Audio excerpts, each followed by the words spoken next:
प्रधानमंत्री जी हमेशा झूठ का इस्तेमाल करते हैं देश के बेसिक इश्यूज को डाइवर्ट करने के लिए। विपक्षी उनको गाली दे रहा है, क्या फर्क पड़ता है?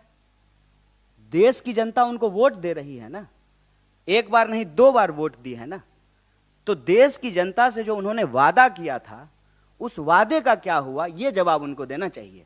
देखो भाई, मैं डेली 2 किलो, 2.5 किलो, 3 किलो गाली खाता हूं और परमात्मा ने मेरे भीतर ऐसी रचना कर दी है, ईश्वर ने ऐसे आशीर्वाद दिए हैं कि ये सारी गालियां मेरे अंदर प्रोसेस होके न्यूट्रिशन में कन्वर्ट हो जाती है। हमें याद रखना है, राजनीति सामान्य मानवी की सेवा करने और उनकी समस्या सुलझाने का माध्यम है।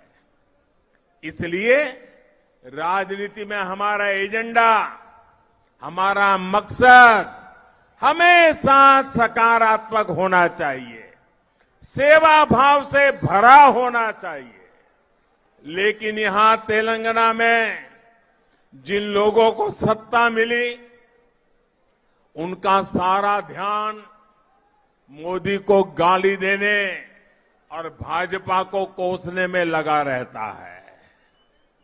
मुझे कभी कभी लोग पूछते हैं कि मोदी जी आप थकते नहीं हो? अब कल मैं दिल्ली में था सुबह, फिर कर्नाटका में, फिर तमिलनाडु में, फिर रात को आंध्र में और अभी तेलंगाना में। तो लोग मुझे पूछते हैं थकते नहीं हो?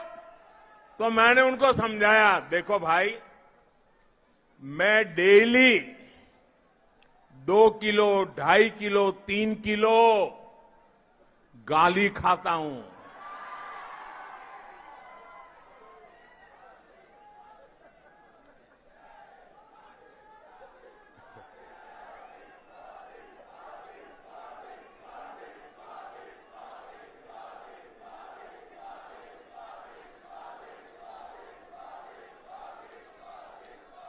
और परमात्मा ने मेरे भीतर ऐसी रचना कर दी है, ईश्वर ने ऐसे आशीर्वाद दिए हैं कि ये सारी गालियां मेरे अंदर प्रोसेस होके न्यूट्रिशन में कन्वर्ट हो जाती है। एक सकारात्मक ऊर्जा बन जाती है, जो जनता के सेवा में काम आती है। भाइयों बहनों, जो दिन रात मुझे गाली देते हैं, बड़ी नई नई गालियां खोजते रहते हैं, मैं उन्हें कहना चाहता हूं, अगर आप मोदी को कितनी ही गालियां दीजिए, हम हजम कर जाएंगे। भाजपा को गाली दीजिए, हमें कोई समस्या नहीं है, हम तो ऐसे ही बड़े हुए हैं। लेकिन अगर तेलंगाना के लोगों को गाली दी, तो लेने के देने पड़ जाएंगे।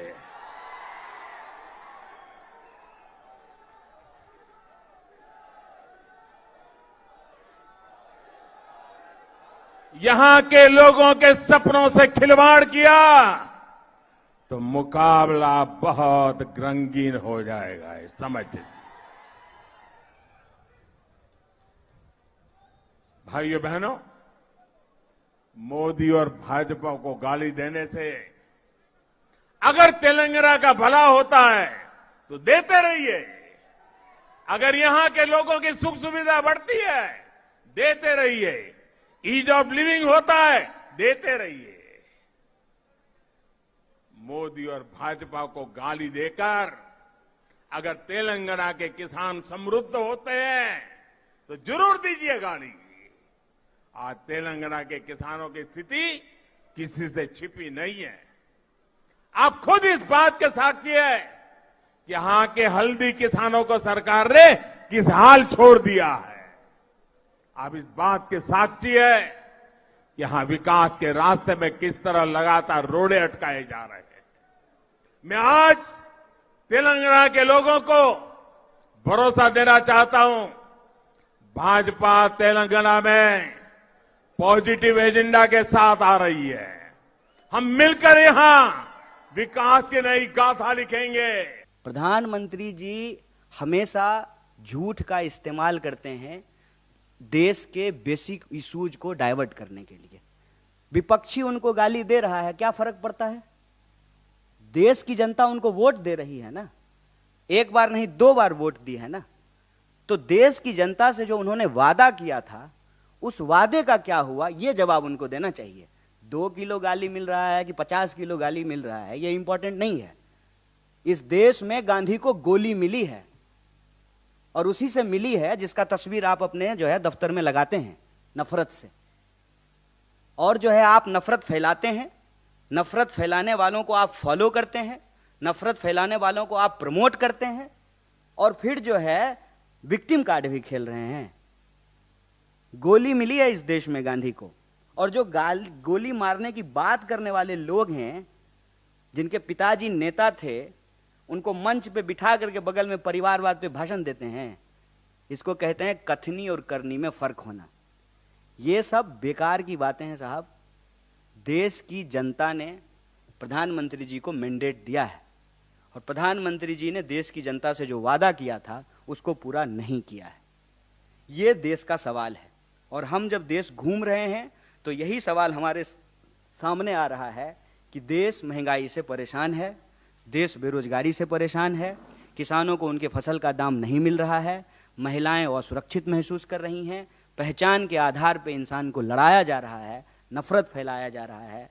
अगर देश भावनात्मक रूप से कमजोर होगा, भावनात्मक रूप से अगर देश इकट्ठा नहीं रहेगा, तो देश की प्रगति में बाधा होगी।